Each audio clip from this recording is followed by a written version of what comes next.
Entré en el consultorio de la doctora Patricia Morales un martes gris de febrero, sin esperar nada más que mi examen físico ejecutivo anual. A los 62 años, había convertido Inmobiliaria Vargas de un simple dúplex en Richmond a una de las firmas de desarrollo inmobiliario más respetadas de Vancouver. Había sobrevivido al cáncer de próstata hacía 5 años. Perdí a mi esposa Margarita por un cáncer de mama 3 años atrás. Y pensé que había visto suficientes médicos y hospitales para toda una vida. La doctora Morales había sido mi médica durante 15 años. Confiaba en ella por completo. Así que cuando me pidió que me sentara con esa expresión particular en su rostro, la que ponen los médicos cuando están a punto de dar noticias que no quieres oír, mi primer pensamiento fue que el cáncer había vuelto. Roberto, los análisis de sangre llegaron, dijo, deslizando una carpeta sobre su escritorio. Todo se ve bien en general. Su colesterol ha bajado. La presión arterial es excelente para su edad, pero hay algo que debemos discutir. Sentí que se me oprimía el pecho. ¿Ha vuelto? ¿El cáncer? No, nada de eso. Hizo una pausa, eligiendo sus palabras con cuidado. Roberto, ¿recuerda las complicaciones que tuvo después de su cirugía en 2020? ¿Los procedimientos adicionales que tuvimos que realizar? Claro, fue un infierno recuperarse de eso. Una de las consecuencias de esas complicaciones es que usted es infértil, total y permanentemente. No hay posibilidad de que pueda engendrar hijos de forma natural. Está documentado en su expediente desde hace años. Asentí lentamente, sin entender por qué sacaba el tema. Margarita y yo ya habíamos criado a nuestro hijo, Miguel. A mi edad, tener más hijos ni siquiera estaba en mi radar. Entiendo eso, Patricia. Miguel ya tiene 34 años. No estoy planeando empezar de nuevo. Se inclinó hacia adelante, bajando la voz. Roberto, usted incluyó a Jessica como su contacto de emergencia en el formulario de admisión. ¿Es su esposa? Sí. Nos casamos hace 4 meses. ¿Por qué? La expresión de la doctora Morales cambió a algo entre preocupación y alarma. Roberto, ella llamó ayer para reprogramar la cita de hoy. Mencionó que quería estar aquí para los resultados debido a su embarazo. Dijo que está de 14 semanas. Las palabras quedaron suspendidas en el aire entre nosotros. Sentí la boca seca. ¿Eso? Eso debe ser un malentendido. Jessica no pudo haber dicho eso. Tengo el mensaje grabado. Dijo específicamente que está embarazada y que usted es el padre. Quería saber si sus medicamentos afectarían al bebé. Me levanté, mis piernas de repente inestables. Tiene que haber algún error. El rostro de la doctora Morales era grave. Roberto, dado su historial médico, si su esposa está embarazada, debe entender que, biológicamente, inequívocamente, usted no es el padre. Es imposible. La habitación pareció inclinarse. Jessica y yo nos habíamos conocido hacía 7 meses en una subasta benéfica para la fundación del Hospital General de Vancouver. Había sido elegante, sofisticada, afirmando ser viuda también. Su esposo había sido un diplomático canadiense que murió en un accidente de barco en Grecia 3 años antes. Ella entendía la pérdida. Entendía el dolor. Conectamos de inmediato. Nos casamos rápido, demasiado rápido, había dicho Miguel. Pero después de 3 años solo, quería compañía. Jessica parecía perfecta. Tenía 40 años, yo 62. Bien educada, refinada. Había viajado mucho, hablaba 3 idiomas, tenía un gusto impecable. Encajaba perfectamente en mi mundo. ¿Y ahora esto? Roberto, dijo la doctora Morales en voz baja, le digo esto porque me preocupo por usted como paciente y amigo. Si su esposa afirma estar embarazada de su hijo, algo está muy mal. Necesita protegerse. Conduje a casa aturdido, mi mente repasando las posibilidades. ¿Podría Jessica haber malinterpretado algo? ¿Podría estar confundida sobre el padre? Pero no, habíamos estado juntos exclusivamente durante 7 meses. Si estaba embarazada de 14 semanas, eso significaba. Entré en el camino circular de nuestra casa en Saugny, la casa que había compartido con Margarita, La casa donde habíamos criado a Miguel.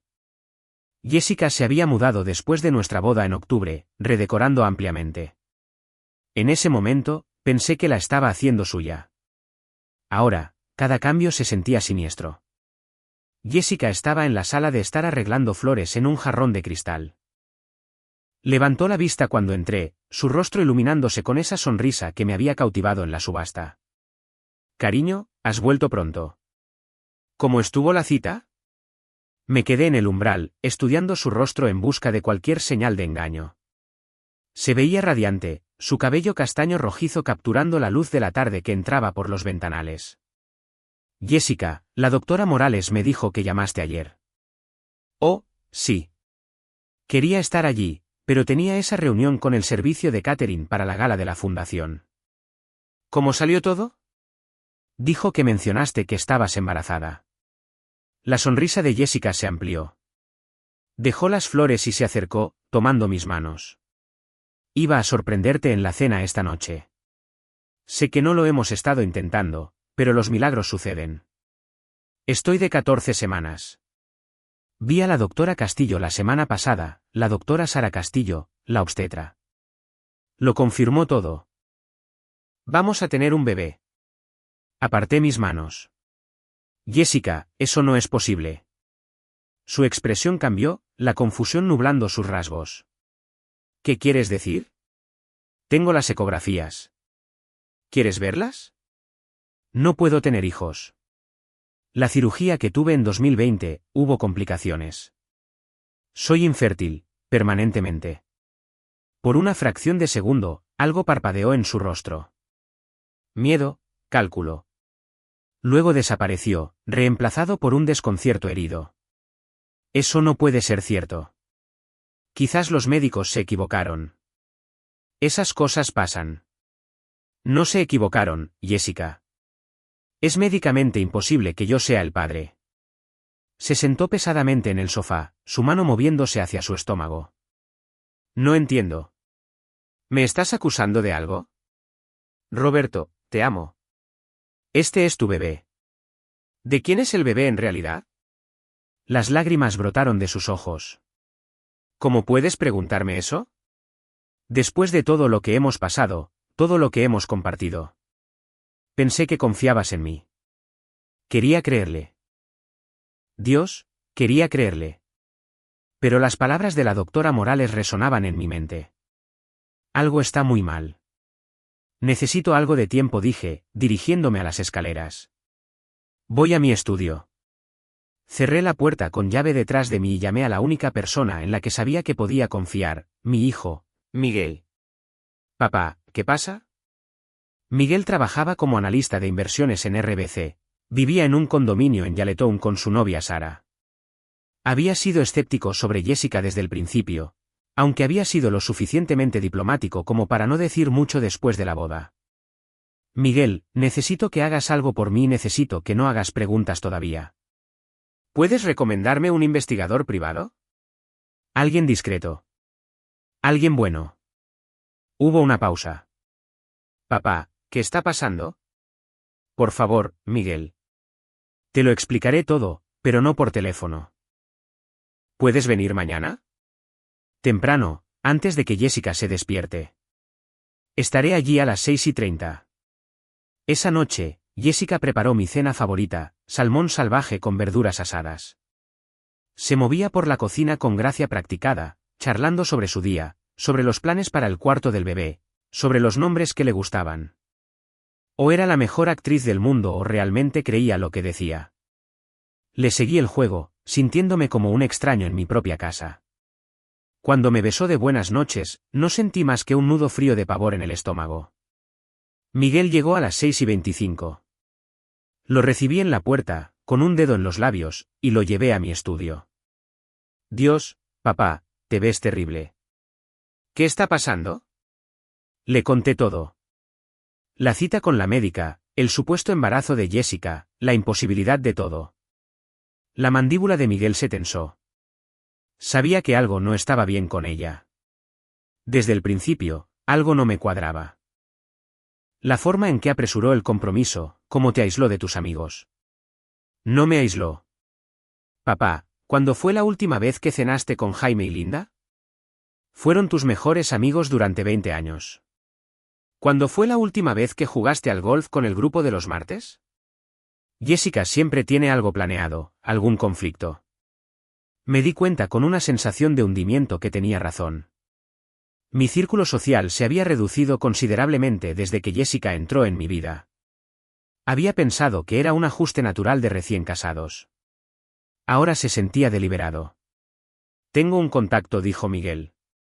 Tomás Reyes, exagente de la policía montada, ahora dirige una firma de investigación privada. Lo he usado para la debida diligencia en algunas inversiones. Es bueno, papá.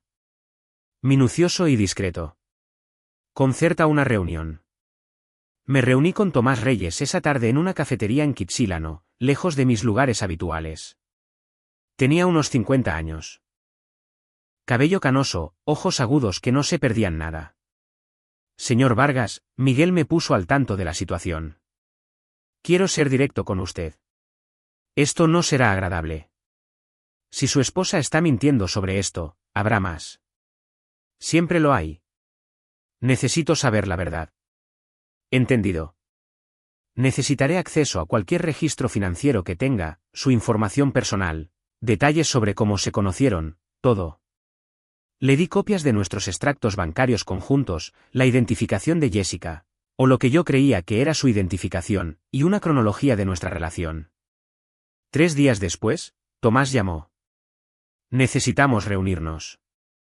No en su casa, no en su oficina. En un lugar completamente privado. Nos reunimos en su oficina en Burnaby, un edificio anodino que albergaba varias pequeñas empresas. Su oficina estaba en el 3er piso, con paredes cubiertas de archivadores y pizarras blancas. Señor Vargas, por favor, siéntese. El tono de su voz me dijo todo lo que necesitaba saber antes de que dijera una palabra más. Jessica Herrera no existe, dijo Tomás secamente. O más bien, existió. Murió en un accidente de coche en Ontario en 2015. Su esposa ha estado usando su identidad. Sentí que el aire se me escapaba de los pulmones. Tomás sacó una carpeta, esparciendo fotografías sobre su escritorio. Su verdadero nombre es Sara Martínez. Tiene 43 años, no 40. Nació en Calgary, abandonó la universidad después de 2 años. Ha estado casada 3 veces antes que usted. Empujó una fotografía de una mujer más joven con el pelo más oscuro, pero los ojos, esos ojos eran inconfundiblemente los de Jessica. Su primer esposo fue David Herrera. Sí, el hermano de la verdadera Jessica Herrera. Era un diplomático canadiense destinado en Atenas. Murió en 2018 al caer de su yate en el mar Egeo. Ahogamiento accidental, dictaminaron las autoridades griegas. Sara heredó aproximadamente $2 millones entre el seguro de vida y su patrimonio. Mis manos temblaban. Tomás me acercó un vaso de agua. Su segundo esposo fue Tomás Campos, un ejecutivo petrolero de Calgary. Se casaron en 2020. Murió en un accidente de coche sin más vehículos implicados cerca de Banff en 2021. Sara cobró otros 3 millones de su seguro de vida y patrimonio. Dios santo, susurré. Hay más. Después de la muerte de Campos, Sara desapareció durante casi 2 años. Reapareció en Vancouver el verano pasado usando la identidad de Jessica Herrera, robada a la hermana de su primer marido. Ha estado operando bajo este nombre durante los últimos 8 meses. El embarazo. Tomás sacó otro juego de fotografías. Mostraban a Jessica Sara entrando en una clínica médica en Burnaby, no en la lujosa consulta de Kerrisdale donde supuestamente trabajaba la doctora Castillo. No hay ninguna doctora Sara Castillo en esa dirección. Es una clínica de estética médica. Ha estado haciéndose una barriga de embarazo prostética, de silicona, hecha a medida, muy realista. Tengo un vídeo de ella poniéndosela en un aparcamiento. Pensé que iba a vomitar. Hay más, señor Vargas. Rastreé el uso de su tarjeta de crédito. Tiene otro apartamento en Surrey alquilado a nombre de María Santos. Ha estado allí varias veces por semana. Siempre cuando usted cree que está en el gimnasio o almorzando con amigas. ¿Quién vive allí? Un hombre llamado Carlos Martínez. Su hermano. Tiene 36 años, antecedentes por fraude y robo de identidad. Cumplió 18 meses en una prisión de Alberta. La ha estado ayudando. Tomás mostró imágenes de seguridad en su portátil. Vi cómo Jessica Sara entraba en un edificio de apartamentos destartalado llevando bolsas de la compra. Sonreía, relajada, completamente diferente de la mujer refinada que yo conocía. ¿Qué están planeando? Mi voz sonaba distante, como si perteneciera a otra persona. Basado en los patrones de sus matrimonios anteriores, creo que está preparando uno de dos escenarios. O bien afirmará que usted se ha vuelto abusivo o inestable, se divorciará de usted y se llevará un gran acuerdo. Luego usted tendrá un accidente fatal en un año. O esperará hasta que haya ajustado todos los documentos legales a su favor, y entonces fingirá su suicidio o muerte accidental de inmediato. ¿Por qué el embarazo falso? Simpatía, aislamiento. Si tiene un bebé en camino, es menos probable que cuestione su comportamiento. Amigos y familiares disculparán cualquier solicitud extraña, preparar cuartos de bebé, acceder a cuentas conjuntas para gastos del bebé. También es un seguro. Si empieza a sospechar algo, alegará un aborto espontáneo debido al estrés que usted le causó. Estatus de víctima instantáneo. Me quedé mirando las fotografías esparcidas por el escritorio, imágenes de una mujer que creía conocer viviendo una mentira completa. El diplomático dije, David Herrera. Las autoridades griegas lo dictaminaron como accidental. Sí, pero contacté con un conocido que tengo en la Interpol. Han estado recopilando un expediente sobre muertes sospechosas de expatriados ricos en el Mediterráneo. La muerte de Herrera encajaba en un patrón: hombre rico y mayor, nueva esposa joven, muerte en aguas extranjeras donde las investigaciones son difíciles. Han estado buscando conexiones. Y Campos, el ejecutivo petrolero. La policía de Calgary lo investigó inicialmente como sospechoso, pero no pudieron probar nada. Accidente de un solo vehículo. Había estado bebiendo, la toxicología mostró un 12 de alcohol en sangre. Pero la hija de Campos, de su primer matrimonio, nunca lo creyó. Afirma que su padre nunca bebía y conducía. Ha estado tratando de que se reabra el caso. ¿Sabe ella sobre Sara? Todavía no, pero debería saberlo. Tomás se inclinó hacia adelante. Señor Vargas, necesito traer a alguien más. Una amiga mía, la detective Karen Vega de la Unidad de Delitos Financieros del Departamento de Policía de Vancouver.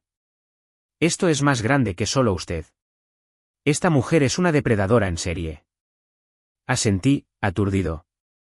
La detective Vega vino a la oficina de Tomás al día siguiente. Tenía poco más de 40 años, era aguda y directa. Señor Vargas, le agradezco que haya dado el paso. Basado en lo que el señor Reyes ha compartido, tenemos motivos para una investigación preliminar. Pero debo ser honesto. Construir un caso lo suficientemente sólido para presentar cargos, especialmente por las muertes en otras jurisdicciones, llevará tiempo. ¿Cuánto tiempo? Semanas, posiblemente meses. Mientras tanto, debe actuar con total normalidad. Si sospecha que usted sabe algo, desaparecerá. Lo hemos visto antes con estafadores profesionales. Tienen estrategias de salida preparadas. ¿Y mi seguridad?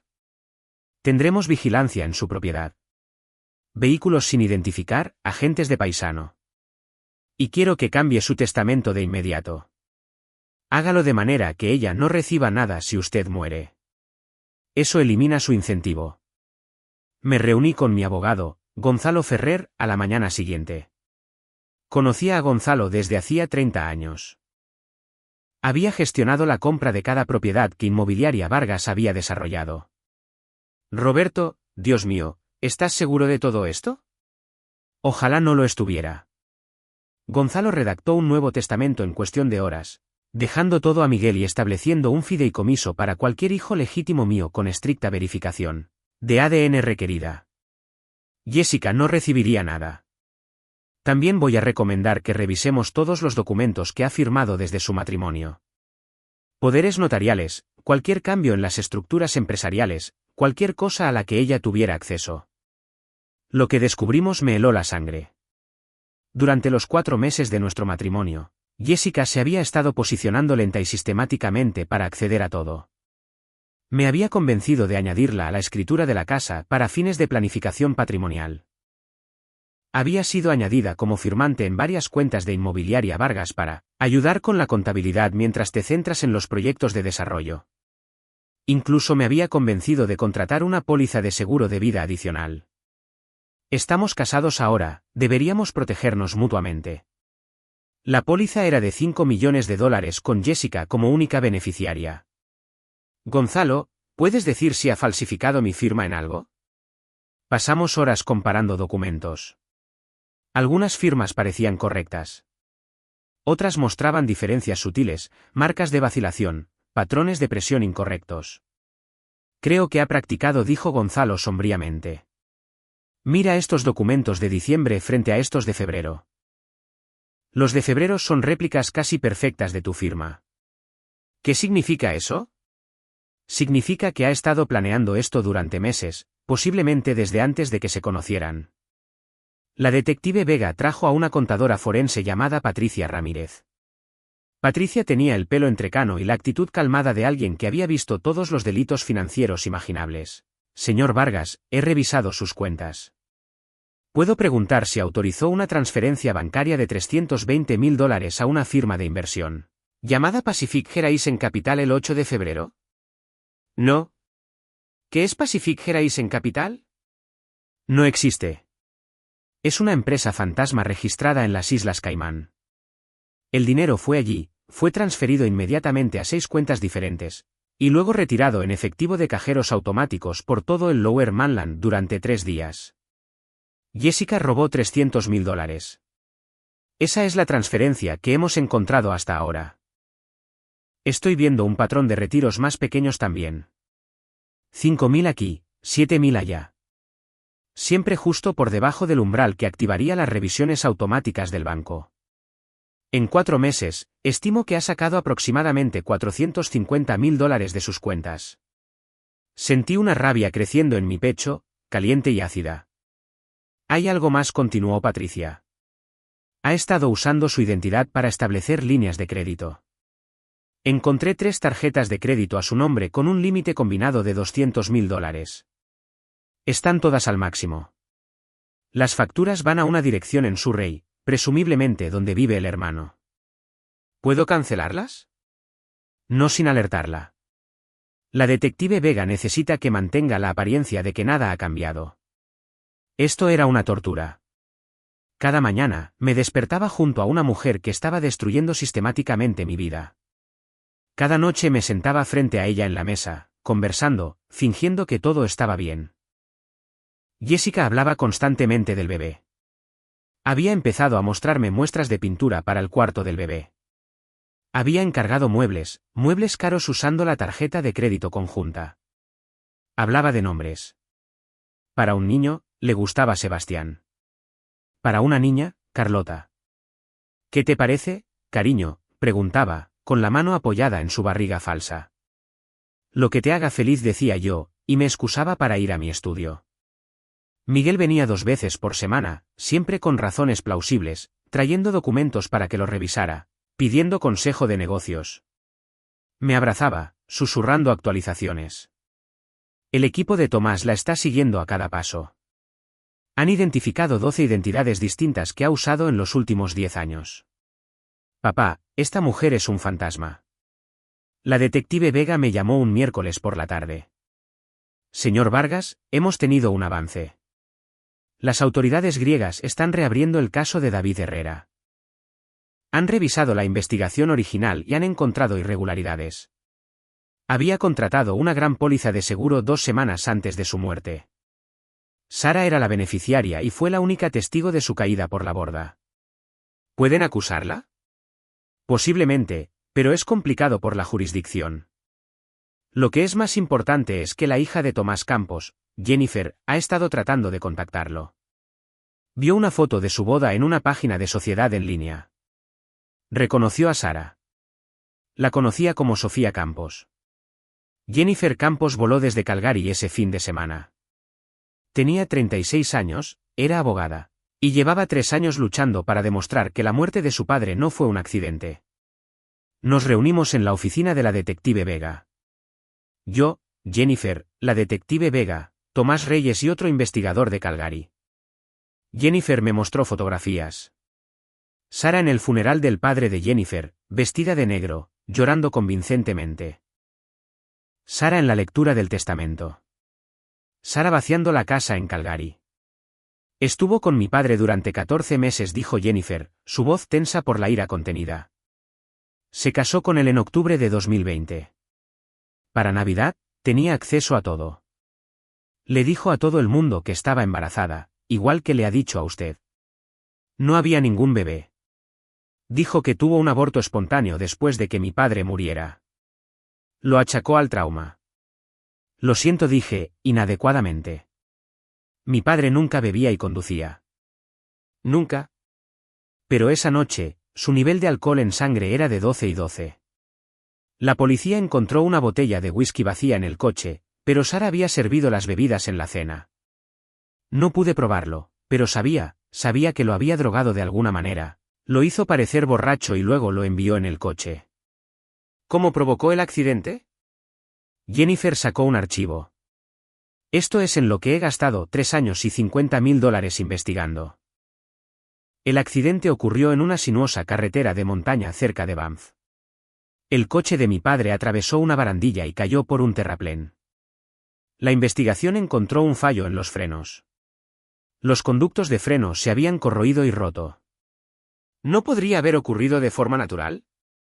¿En un Mercedes de 2 años que había sido mantenido meticulosamente? No. Hice que un mecánico independiente revisara los restos. Encontró pruebas de manipulación. Alguien había debilitado deliberadamente los conductos de freno con ácido. No lo suficiente como para causar un fallo inmediato, pero sí lo suficiente como para que, con un frenado fuerte en una carretera de montaña, cedieran. La detective Vega se inclinó hacia adelante. Jennifer, ¿estaría dispuesta a testificar sobre todo esto? Absolutamente. Quiero a esa mujer en la cárcel. El investigador de Calgary, un hombre llamado Roberto Durán, añadió, hemos estado construyendo un caso circunstancial durante 3 años. Con la situación del señor Vargas añadida al patrón, finalmente tenemos suficiente para convencer a un fiscal.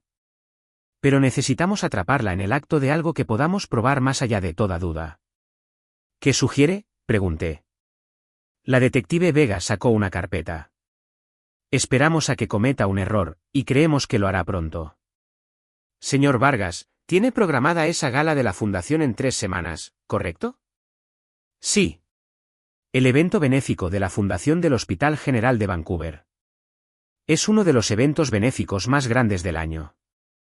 Jessica ha estado muy involucrada en la planificación, ¿no es así? Asentí. Se había ofrecido como voluntaria para el comité de planificación. Había pasado horas en llamadas telefónicas y reuniones.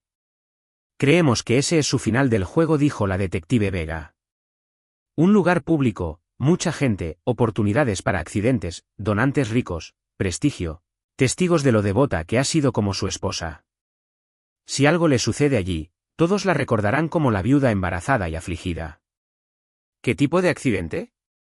No lo sabemos todavía. Pero el equipo de Tomás ha estado monitoreando las comunicaciones entre Sara y su hermano. Han estado investigando varias posibilidades. Reacciones alérgicas graves, eventos cardíacos que podrían ser provocados por drogas, incluso asaltos fingidos. Sentí frío. Así que soy el cebo. Es la única manera de atraparla. Y señor Vargas, le prometo que tendremos agentes por todas partes. No le pasará nada. Las 3 semanas hasta la gala fueron las más largas de mi vida. Jugué el papel de marido cariñoso mientras llevaba un micrófono. Cada conversación con Jessica fue grabada. Cada movimiento rastreado. Se volvió más afectuosa a medida que se acercaba la gala. Planeaba cenas elaboradas, me sorprendía con pequeños regalos, hablaba con entusiasmo sobre el evento. Va a ser una noche tan especial, dijo una tarde. Tu primer gran evento público desde que nos casamos. Todos nos verán como una familia. Tú, yo y el bebé. Su mano descansaba sobre la barriga prostética. Se había vuelto tan cómoda con la mentira que me preguntaba si había empezado a creérsela ella misma. 2 días antes de la gala, Jessica fue a su apartamento de Surrey. El equipo de vigilancia de Tomás la siguió. Se quedó durante 3 horas. Cuando se fue, Tomás me llamó de inmediato. Roberto, tenemos algo. Después de que se fuera, ejecutamos una orden de registro. Encontramos un plan detallado en el apartamento de Carlos. ¿Un plan para qué? Para la gala. Han estado coordinando con alguien del personal de catering, una mujer llamada Rita Álvarez, que resulta ser la novia de Carlos. El plan es drogar su bebida con una combinación de medicamentos que desencadenarán un evento cardíaco. Dado su historial médico, parecería completamente natural. Tendría dolores en el pecho, llamarían a una ambulancia, tendría un ataque al corazón de camino al hospital. Mis manos empezaron a temblar. Los medicamentos que planean usar, benzodiazepinas mezcladas con un bloqueador de los canales de calcio, desaparecerían de su sistema en horas. Con su historial de cáncer de próstata, su edad, todos asumirían que fueron causas naturales. Jessica heredaría todo. Tienen que arrestarlos. Lo haremos, pero señor Vargas, queremos atraparlos en el acto. Necesitamos a Jessica registrada intentando asesinarlo. De lo contrario, un buen abogado podría argumentar que todo fue cosa de Carlos y Rita, que Jessica no sabía nada. ¿Quiere que vaya a esa gala? Con vigilancia en todas partes y la bebida cambiada por un sustituto inofensivo, estaría completamente seguro. Pero necesitamos que Jessica siga adelante con el plan. La necesitamos en cámara coordinando con Rita. Necesitamos su reacción cuando usted no se desplome. Necesitamos que huya, porque eso es conciencia de culpabilidad. No dormí la noche antes de la gala. Jessica preparó mi smoking, charlando sobre lo guapo que me vería, lo orgullosa que estaba de asistir como la señora Vargas. El salón de baile del Hotel Vancouver brillaba con luces y cristal. 700 invitados en traje de noche, una orquesta de 30 piezas, fuentes de champán. Inmobiliaria Vargas había donado $200.000 a la fundación del hospital. Estaba programado para dar unas palabras antes de la cena. Jessica se veía impresionante con un vestido azul marino con drapeados estratégicos sobre su barriga falsa. Me tomó del brazo mientras hacíamos nuestra entrada, sonriendo a todos, aceptando felicitaciones por el bebé. Deben estar muy emocionados, decía la gente. En la luna, respondía Jessica, con la mano protectora sobre su estómago. Miguel estaba allí con Sara, ambos posicionados cerca del bar donde podían observar. Tomás Reyes estaba de smoking en una mesa de la esquina, camuflado perfectamente. La detective Vega estaba encubierta como camarera. A las 7:30, como estaba planeado, fui al bar a por una bebida. El barman, que en realidad era un oficial encubierto, me entregó un whisky. Por el rabillo del ojo, vi a Rita Álvarez acercándose. Llevaba uniforme de catering y una bandeja de copas de champán. Tropezó ligeramente, chocando con la barra. En ese momento de caos fabricado, extendió la mano hacia mi bebida. Lo siento mucho, dijo, estabilizándose. El barman cambió inmediatamente mi bebida por un vaso idéntico lleno de té helado que parecía whisky. Rita no notó el cambio. Llevé mi bebida de vuelta a nuestra mesa. Los ojos de Jessica me siguieron. Sonrió. Cariño, pareces tenso. ¿Bebe? Necesitas relajarte antes de tu discurso. Tomé un sorbo. Té helado sin más. Pasaron 20 minutos, 30. Vi a Jessica mirando su reloj. Se excusó para ir al baño de damas. La detective Vega la siguió. A través de mi micrófono, escuché la voz de Jessica en el baño. No está funcionando. ¿Por qué no está funcionando? Una respuesta que no reconocí. Presumiblemente la voz de Rita.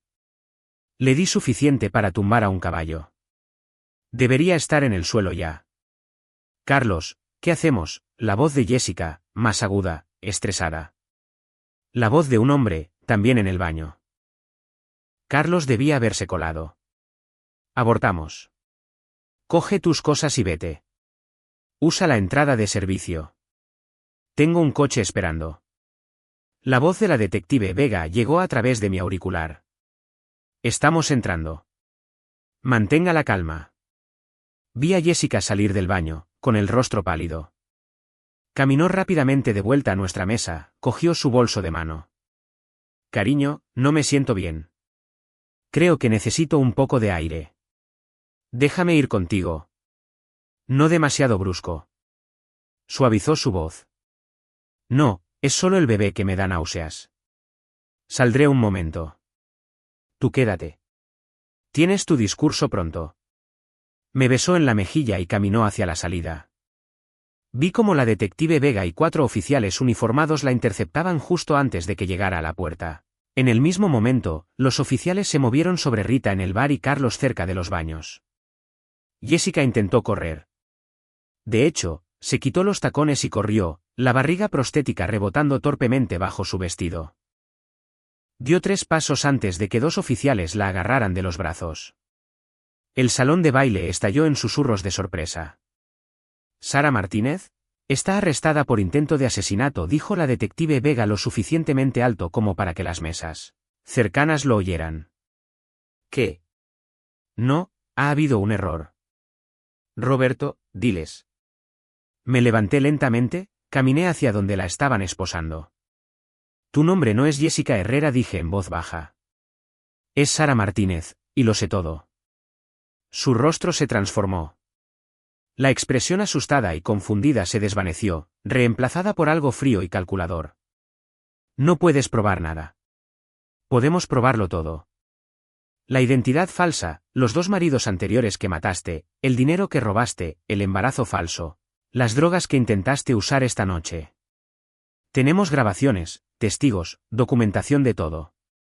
Me miró fijamente y por primera vez la vi sin ninguna máscara. No había nada detrás de esos ojos. Ni remordimiento, ni miedo, ni humanidad, solo una fría evaluación. Se suponía que debías morir, dijo secamente. Se suponía que debías beber ese whisky y morir, y yo habría llorado maravillosamente y lo habría heredado todo. ¿Por qué? Ya tenías millones de los otros. ¿Por qué necesitabas más? Se rió, un sonido áspero. Porque el dinero se acaba. Porque merezco más. Porque hombres como tú lo hacen tan fácil. Viejos viudos desesperados con más dinero que sentido común.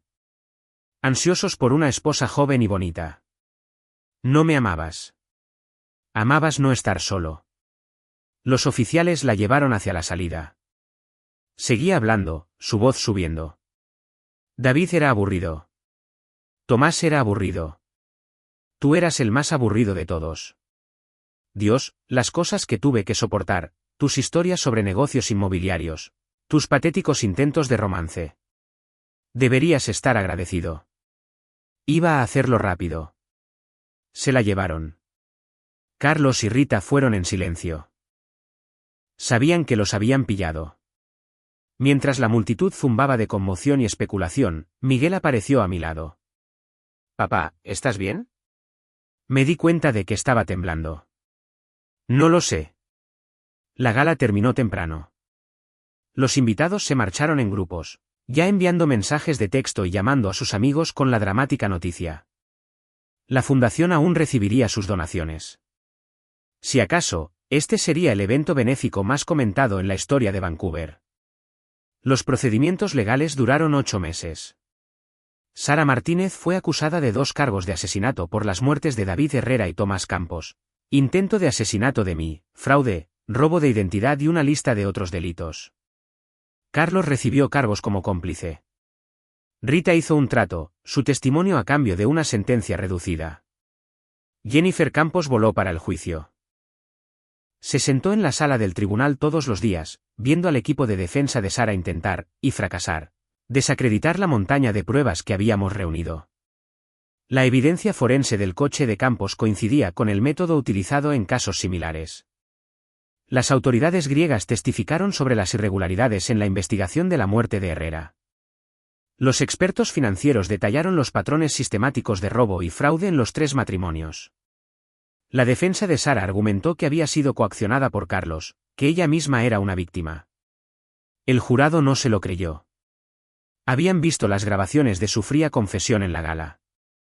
Habían escuchado el testimonio de Rita sobre la planificación detallada de Sara. Habían visto la barriga prostética, las identificaciones falsas, el rastro de identidades robadas.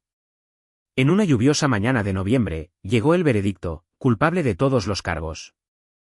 En la sentencia, el juez se dirigió directamente a Sara. Usted es una depredadora que explotó el duelo y la soledad para obtener ganancias financieras. Tomó a 3 buenos hombres que no habían hecho más que confiar y amarla, y los destruyó sistemáticamente.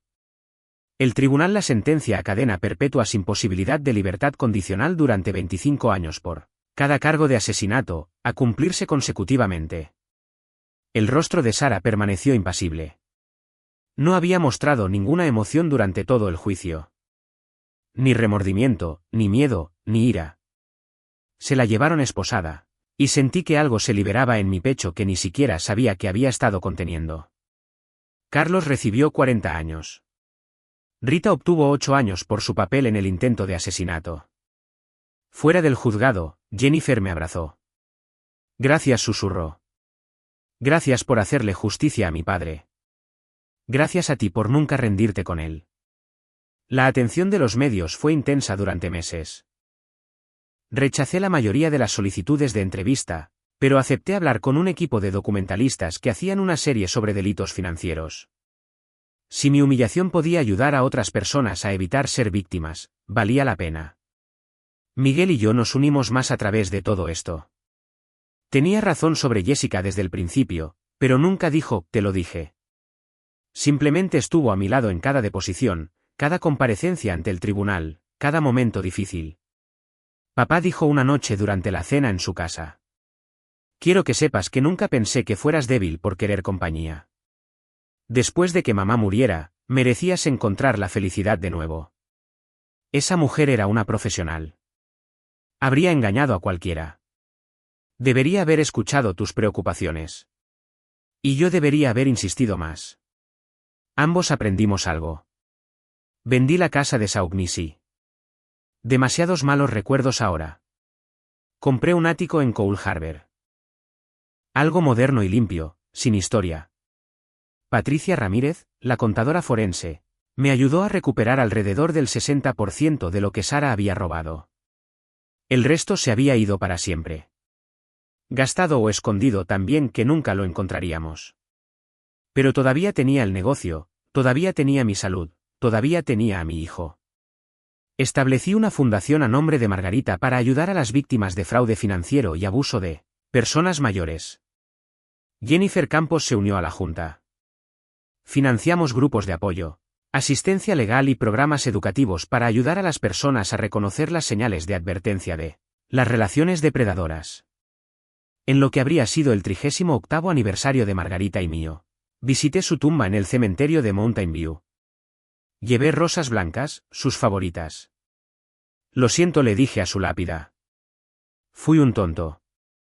Estaba solo. Dejé entrar a nuestra casa a alguien que nunca mereció estar allí.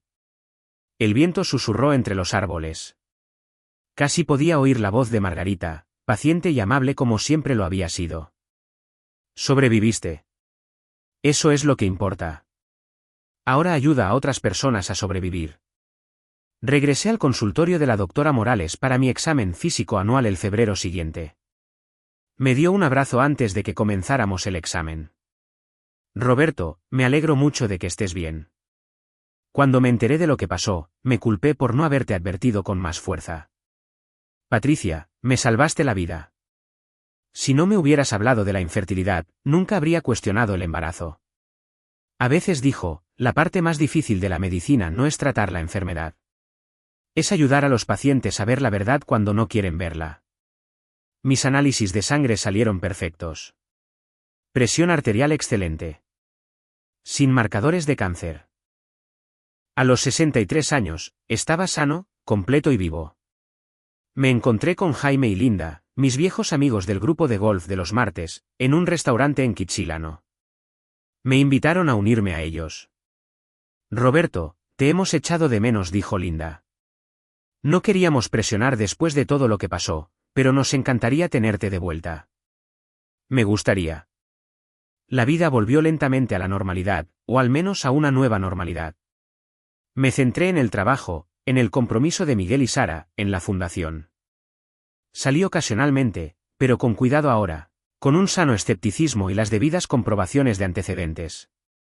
Un año después del juicio, la detective Vega me llamó.